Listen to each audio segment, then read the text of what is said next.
Hi ಎಲ್ಲರಿಗೂ ನಮಸ್ಕಾರ. ಹಬ್ಬ ಏನಾದ್ರು ಬರುತ್ತೆ ಅಂದ್ರೆ ಕ್ಲೀನಿಂಗ್ಗೆ ಒಂದು ದೊಡ್ಡ ಕೆಲಸ ಆಗೋಗುತ್ತೆ. ಈ ಕ್ಲೀನಿಂಗ್ ಮಾಡುವಾಗ ವಲಸೆ ಹೋದಂಗಿರುತ್ತೆ ಅಂತ ನನ್ ಫೀಲ್ ಆಯ್ತು. ಯಾಕೆ ಅಂತ ನೋಡೋಣ ಬನ್ನಿ. ಇಟ್ಟಿದ್ದ ಹತ್ರ ಇರಲ್ಲ. ಎಲ್ಲೆಲ್ಲೋ ಇರೋ ಪಾತ್ರೆನೆಲ್ಲ ತೆಗೆದು ಮತ್ತೆ ಎಲ್ಲ ಕಸ ಕ್ಲೀನ್ ಮಾಡ್ತೀವಿ. ಏನೇನೋ ಸಿಗದೆ ಇರೋ ಯಾವಾಗೋ ಕಳ್ದೋಗಿರೋದೆಲ್ಲ ಸಿಗ್ತಾ ಇರುತ್ತೆ.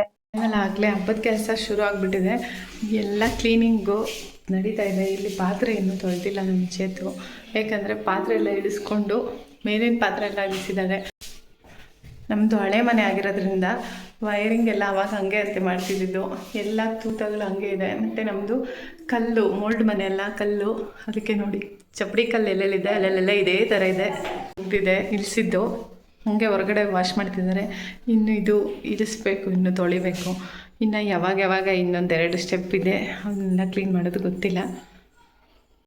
ಕಬೋರ್ಡ್ಸ್ ಅಂದ್ಬಿಟ್ಟು ಅಮ್ಮ ಎಲ್ಲ ಕಿತ್ತು ಆಚೆಗೆ ಎಸ್ತಿದ್ದಾರೆ. ಇದಕ್ಕೆಲ್ಲ ಕ್ಲೀನ್ ಮಾಡಬೇಕು ಇವಾಗ. ಕ್ಲೀನಿಂಗ್ ಅಂತೂ ಭರ್ಜರಿಯಾಗಿ ನಡೀತಾ ಇದೆ.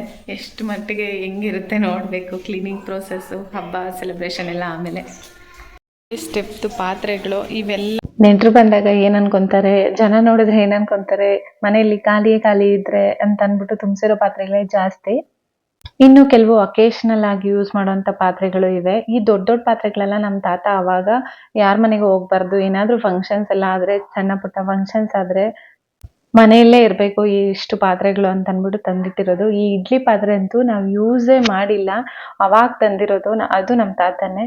ಇದಕ್ಕೆ ಬಟ್ಟೆ ಎಲ್ಲ ಹಾಕಿ ಮಾಡಬೇಕು, ಮಾಡಿದ್ರೆ ಅದೇ ಒಂದು ಕ್ಲೀನ್ ಮಾಡೋಕ್ಕಾಗುತ್ತೆ ಅಂತ ಅಂದ್ಬಿಟ್ಟು ನಮ್ಮ ಮನೇಲಿ ಯಾರು ಯೂಸೇ ಮಾಡೋಕ್ಕೆ ಹೋಗಲ್ಲ.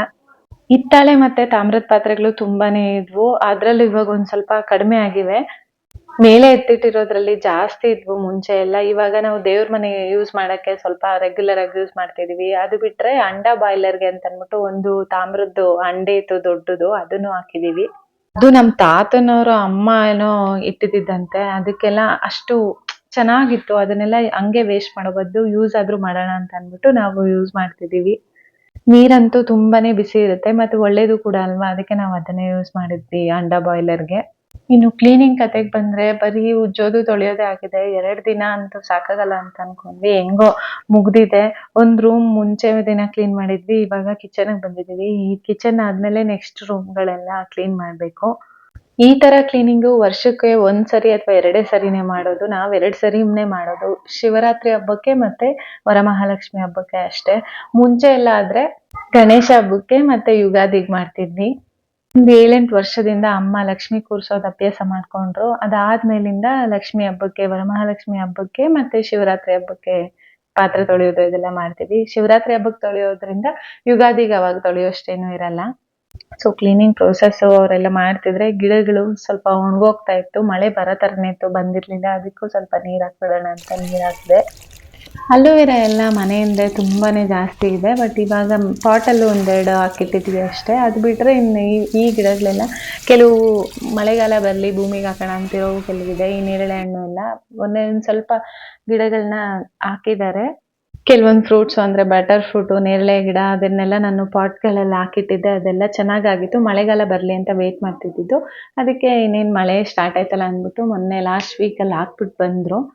ಇನ್ನು ಕೆಲವನ್ನ ಮನೆ ಹಿಂದೆನೆ ತೋಟದಲ್ಲಿ ಹಾಕಿದ್ದೀವಿ. ಯಾಕಂದ್ರೆ ನೀರು ಅಕಸ್ಮಾತ್ ಮಳೆ ಬಂದಿಲ್ಲ ಅಂದ್ರೂ ನೀರು ಹಾಕೋತಾರೆ ಇರ್ಲಿ ಅಂತ. ಕೆಲವು ಗಿಡ ನೀರಿಲ್ಲ ಅಂದ್ರೆ ಹೊರ್ಟೋಗ್ಬಿಡುತ್ತಲ್ವಾ, ಮತ್ತೆ ಇಷ್ಟು ಕಷ್ಟಪಟ್ಟು ಇಷ್ಟೊಂದು ದಿನದಿಂದ ನಾರು ಹಾಕಿ ಬೆಳೆಸಿದ್ದು ವೇಸ್ಟ್ ಆಗ್ಬಿಡುತ್ತೆ ಅಂತ ಅಂದ್ಬಿಟ್ಟು ಕೆಲವನ್ನ ಮನೆ ಹಿಂದೆನೆ ಹಾಕೊಂಡಿದ್ದೀವಿ. ಇನ್ನು ವಿಡಿಯೋ ಸ್ಟಾರ್ಟಿಂಗ್ ಅಲ್ಲಿ ವಲಸೆ ಬಂದಂಗಿದೆ ಅಂತ ಹೇಳಿದ್ನಲ್ಲ, ಇದೇ ರೀಸನ್ಗೆ. ಯಾಕಂದ್ರೆ ಏನ್ ವಸ್ತುನು ಸಿಗ್ತಾನೆ ಇಲ್ಲ. ಏನಾದ್ರೂ ಬೇಕಾಗ್ಬೋದು ಎಲ್ಲ ಈ ಬಟ್ಲಲ್ಲಿ ಹುಡುಕು, ಅದ್ರಲ್ಲಿ ಹುಡುಕು, ಅಲ್ಲಿ ಹುಡುಕು, ಹಂಗೆ ಆಗ್ಬಿಟ್ಟಿದೆ. ನನ್ಗಂತೂ ಏನು ಸಿಗ್ತಾನೆ ಇಲ್ಲ. ಕ್ಲೀನ್ ಮಾಡೋ ಆತುರದಲ್ಲಿ ಎಲ್ಲ ಇಳಿಸಿದ ತಕ್ಷಣ ಒಂದ್ ಡಬ್ಬಗಳೆಲ್ಲ ಖಾಲಿ ಮಾಡ್ಬೇಕು ಅಂತ ಅದ್ರಲ್ಲಿ ಇದ್ರಲ್ಲಿ ಎಲ್ಲ ತುಂಬಿಸ್ಬಿಟ್ಟು ಕವರಲ್ಲಿ ಒಂದಷ್ಟು ಮತ್ತೆ ಹೊಸ ಬಾಕ್ಸ್ಗಳಲ್ಲಿ ಎಲ್ಲ ತುಂಬಿಸಿಟ್ಟಿದ್ವಿ. ಆದ್ರೆ ಹೆಂಗೆ ಎಲ್ಲಿ ಇಟ್ಟಿದೀವಿ ಅಂತ ನೆನಪೇ ಇಲ್ಲ. ಅವಾಗ ನೆನಪಿರುತ್ತೆ ಅಂತ ಅಂದ್ಬಿಟ್ಟು ಇಟ್ಟಿದ್ದು, ಇವಾಗ ನೆನಪೇ ಆಗ್ತಿಲ್ಲ. ಸಂಜೆ ಕಾಫಿ ಮಾಡಕ್ಕೆ ನನ್ಗೇನು ಸಿಗ್ತಾ ಇಲ್ಲ. ಅಮ್ಮ ಬಂದು ಹುಡ್ಕೊಡ್ತಾ ಇದ್ರು.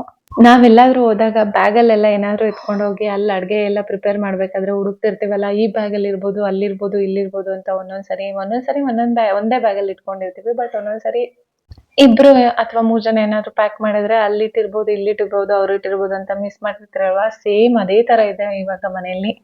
ಎಲ್ಲ ಹುಡುಕಿ ಒಂದ್ ಕಾಫಿ ಮಾಡೋಷ್ಟರಲ್ಲೇ ಸಾಕಾಯ್ತು ನನ್ಗೆ. ಅದೇ ಹೇಳ್ತಿದ್ದೆ ನಾನು ಅಮ್ಮಂಗೆ, ವಲಸೆ ಬಂದಂಗಿದೆ, ಎಲ್ಲೋ ಹೋಗಿರೋ ತರ. ಈ ತರ ಅವಾಗ ಎಲ್ಲಾದ್ರೂ ಹೋಗೋಣ ಎಲ್ಲ ಎತ್ಕೊಂಡು ಅಂತ. ಇನ್ನು ನಮ್ ಚೇತು ಮಧ್ಯಾಹ್ನ ಊಟ ಮಾಡ್ಬೇಕಾದ್ರೆ ಹೇಳ್ತಿದ್ಲು, ಇದೇ ಚೆನ್ನಾಗಿದೆ ಹೊರಗಡೆ ಎಲ್ಲ ಒಂದೇ ಹತ್ರ ಅಡ್ಗೆ ಮಾಡೋದು ಇಲ್ಲೇ ತಿನ್ನೋದು ಎಲ್ಲ ಇಲ್ಲೇ ಸಿಗ್ತವೆ, ಇದೇ ಬೆಟರು ಓಡಾಡಷ್ಟಿಲ್ಲ ಹಿಂಗೆ ಮಾಡೋಣ ಅಂತ. ಬೆಟರೇನೆ, ಬಟ್ ಒಂದಿನ ಇಲ್ಲ 2 ದಿನ ಅಷ್ಟೇ. ಆಮೇಲೆ ಎಲ್ಲ ಧೂಳ್ ತುಂಬೋಗುತ್ತೆ. ಹೊರಗಡೆ ಇರೋ ಧೂಳೆಲ್ಲ ಬಂದು ಪಾತ್ರೆಗಳ ಮೇಲೆ ಇರುತ್ತೆ. ಅದಾದ್ಮೇಲೆ ಸಾಕಪ್ಪ ಸಾಕು ಅಂತ ಅನ್ಸ್ಬಿಡುತ್ತೆ. ಯಾಕಂದ್ರೆ ಇಳ್ಸಿಟ್ಟಿರೋ ಪಾತ್ರೆಗಳೇ ಅಂದ್ರೆ ಏನು ಯೂಸ್ ಮಾಡದೆ ಮೇಲಿರೋ ಇಳ್ಸಿರೋ ಪಾತ್ರೆಗಳ್ನೇ ನಾವು ಇಷ್ಟು ಜಿಡ್ಡು ಜಿಡ್ಡು ಅಡ್ಗೆ ಮನೇಲಿ ಅಡ್ಗೆ ಮಾಡಿದಾಗ ಆ ಹೊಗೆ ಎಲ್ಲ ಸುತ್ತಿ ಆಗಿರೋ ಜಿಡ್ನೇ ಇವಾಗ ಕ್ಲೀನ್ ಮಾಡೋದು ಕಷ್ಟ ಅನ್ನಿಸ್ತದೆ. ಇನ್ನು ಹೊರಗಡೆನೆ ಬಿಟ್ಬಿಟ್ರೆ ಪಾತ್ರೆಗಳನ್ನ ಅದೆಷ್ಟ್ ದಿನ ಕ್ಲೀನ್ ಮಾಡ್ಬೇಕು ಅಂತ ಅನ್ಸುತ್ತೆ. ಇಲ್ಲ ಕ್ಲೀನೇ ಮಾಡೋಷ್ಟಿಲ್ಲ ಹೆಂಗು ಎಲ್ಲ ಧೂಳು ಅಂತ ಅನ್ಬಿಟ್ಟು ಜೈ ಅನ್ಸ್ಕೊಂಡ್ ಹೋಗ್ಬೇಕಾಗುತ್ತೆ ಅಷ್ಟೇ. ಸೊ ಹಬ್ಬದ ಕ್ಲೀನಿಂಗ್ ಅಂತೂ ಈ ತರ ನಡೀತಾ ಇದೆ. ಇವತ್ತು ಕಿಚನ್ ರೂಮ್ ಒಂದೆರಡು ಕಂಪ್ಲೀಟ್ ಆಗಿದೆ. ರೂಮಲ್ಲಿರೋ ಲಗೇಜ್ ಎಲ್ಲ ತಂದು ಹಾಲಲ್ಲಿ ಬಿಸಾಕಿದಾರೆ ನನ್ನ ತಂಗಿ. ಇವಾಗ ಎತ್ತಿಡ್ತಾಳಂತೆ. ಅಡ್ಗೆ ಮನೇಲಂತೂ ಒಂದು ಪಾತ್ರೆ ಒಂದು ಸಾಮಾನಿಲ್ಲ. ನೀಟಾಗಿ ಕ್ಲೀನ್ ಕೂಡ ಆಗಿದೆ. ಜೋಡಿಸ್ಬೇಕು. ಅಮ್ಮ ಇವಾಗ ಅಡ್ಗೆ ಮಾಡಿ ತಿಂದ್ಬಿಡೋಣ. ಬೆಳಗ್ಗೆಗೆ ನೀಟಾಗಿ ಎಲ್ಲೆಲ್ಲಿ ಏನೇನ್ ಜೋಡಿಸ್ಬೇಕು ಅಂತ ಜೋಡಿಸ್ಕೊಳ್ಳೋಣ ಅಂತ ಅಂದಿದ್ದಾರೆ.